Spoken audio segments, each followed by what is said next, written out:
C'est tout le paradoxe de cette élection de mi-mandat. Elle devait être un référendum pour ou contre Joe Biden et finalement l'implication de Donald Trump a très certainement démobilisé une partie des républicains d'une part, tout en mobilisant à l'inverse l'électorat démocrate, un peu comme lors de la dernière élection présidentielle finalement.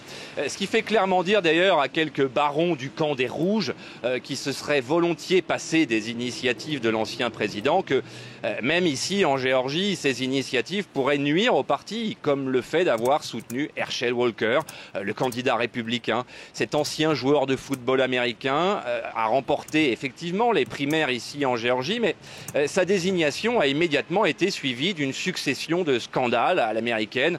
L'homme est un farouche opposant de l'avortement, ce qui ne l'a pas empêché d'être accusé par une de ses anciennes petites amies de l'avoir payé pour pratiquer une interruption volontaire de grossesse. Cela fait beaucoup parler ici. Par ailleurs, son adversaire démocrate encourage les enquêtes contre son rival pour violence conjugale. Et enfin, Herschel Walker serait le géniteur de 3 enfants hors mariage. Mais paradoxalement, dans l'ère Trump, ce qui lui aurait probablement été fatal il y a encore quelques années ne semble pas, pour le moment, dissuader ses partisans.